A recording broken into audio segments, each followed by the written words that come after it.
at ito na nga, mainit-init na balita, ano. Sabagay, medyo maligamgam na dahil kahapon pa to.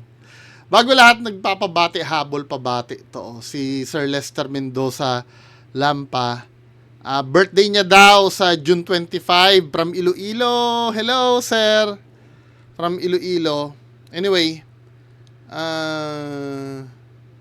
okay, sige. Pag-usapan natin ito, yung kay Sir Gavin, no? Ito yung kay Sir Gavin. So hiwalay na sila ni Ma'am Elma. So ito yung nangyari. Hi everyone, I know a lot of you have been asking about Gavin and me. Ang daming speculations. We are really tried our best to work things out. Yes, nakikita nyo kaming masaya on cam, pero sa likod ng camera, we also have our own problems and struggles na kami lang ang nakakaalam. Kaya lang nakakaalam o alam na mga tao na pinilit nyo lang i-cover up. Anyway, joke lang. Diba?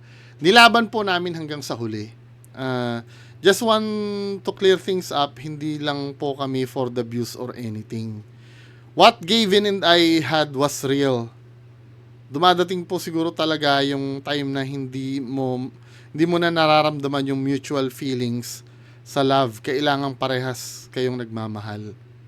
So, sino sa inyo ang ang hindi na nagmamahal? By saying this, na yung mutual feelings sa love, kailangan parehas kayo nagmamahal, may third party ba? Hindi, tinatanong ko lang ha. Obviously, tinanggi nyo yung nakaraan. Kaya lang, ito ang magiging problem. Kapag nilik na totoo, kung ako sa inyo, aminin nyo na agad na may third party. Kasi pag nag-leak ang totoo na may third party, lalabas, inulul nyo yung mga tagahanga nyo ng unang video nyo. Na tinatanggi nyo pa na may third party, di ba? Aminin nyo na rin na meron ganun. At mahal naman kayo ng mga followers nyo. Maintindihan naman yan. Di ba? Siyempre, ayaw nyo lang na maging kahihaya. Pero, kung halimbawa, yung gaganyanin nyo pa, parang lalabas, niloloko nyo yung mga followers nyo. Kasi tinanggi nyo nung una eh. I am aware of the speculations and rumors spreading online. Magkaibigan po sila.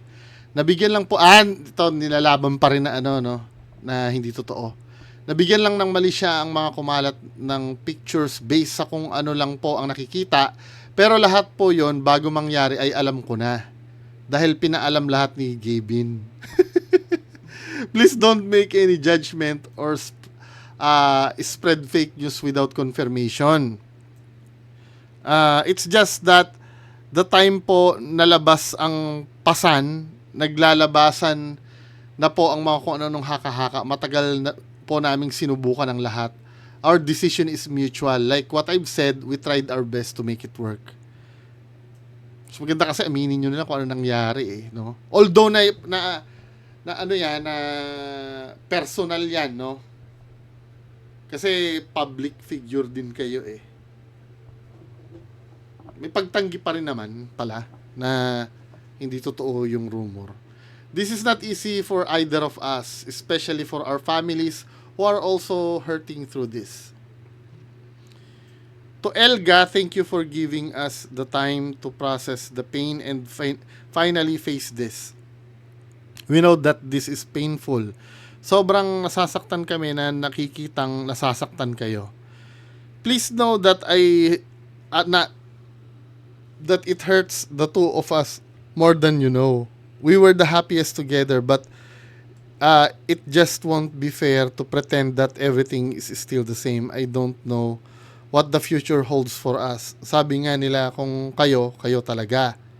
Wala po kami dito kung wala kayo. Kaya sobra po kami nagpapasalamat sa inyong walang sawang pagmamahal at suporta. Please continue to support us as we try to heal and move forward. Gavin, it has been 7 wonderful years. I learned so much from our relationship. And I will always value the time we share together. You have been such an important part of my life. Ang daming plano at pangarap na natupad natin ng sabay. Salamat sa pagmamahal na ibinigay mo sa akin at sa pamilya ko. You gave me the kind of love that I will forever cherish. I will always be thankful and grateful for you. You will always have a space in my heart. Ganyan. Masyadong generic. Breaking up is never easy, especially when it happens in front of everyone. Hiling lang po namin ang inyong pag-unawa at respeto sa aming privacy habang sinusubukan naming simulan ang bagong yugto ng aming buhay. Gavin and I will continue to support each other as we go our separate ways. We hope that you still join us on our new journeys. Yun na ba yun? Ito, no, ma'am, no?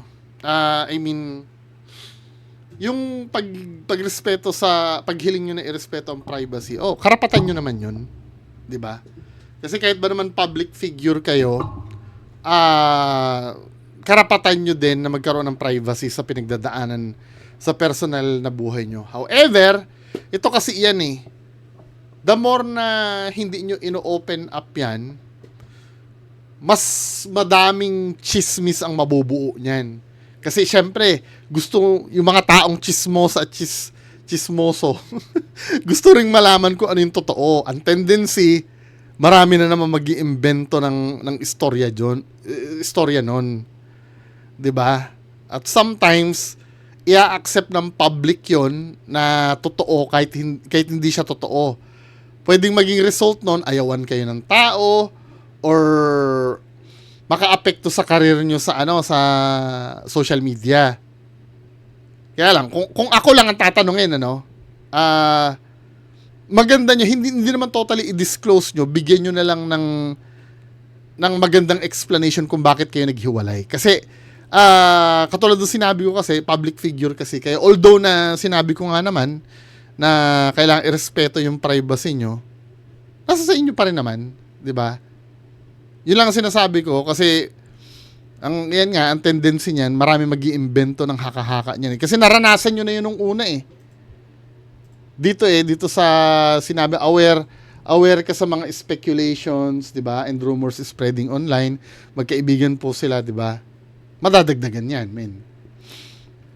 'Di ba? Or mas maganda sana kung nag-break up kayo, no? Mas maganda hindi niyo lang in-announce.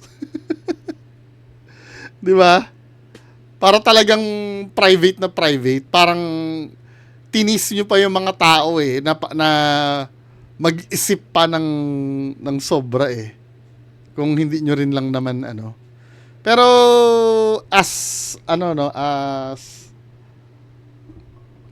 nakikita kayo sa social, hindi ko naman pwede sabihin na fan nyo ako kasi hindi ko naman pinapanood yung mga videos nyo, di ba? Pero, aware ako na nag-i-exist kayo sa social media, di ba?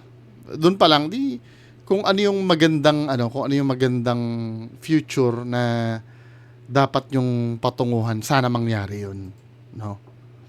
At mag-move on na rin lahat. Wala na sanang bitterness, 'di ba? Halimbawa, sometimes nagiging bitter 'yan.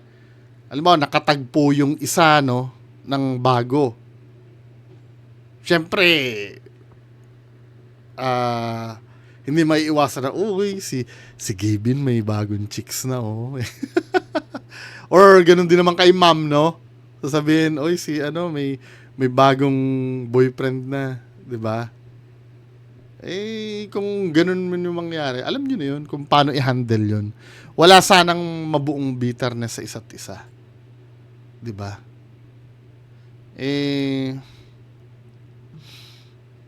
Siguro yung mga fans nyo, nalulungkot din, Parang lang yan eh. Kahit pa sabihin mo sa